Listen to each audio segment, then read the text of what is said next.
Говяжьи хвостики на афганском казане.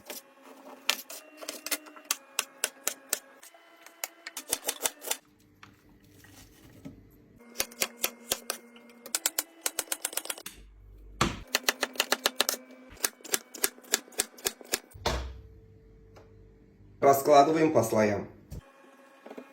Соль, лавровый лист, Перец, горошек, приправа для мяса.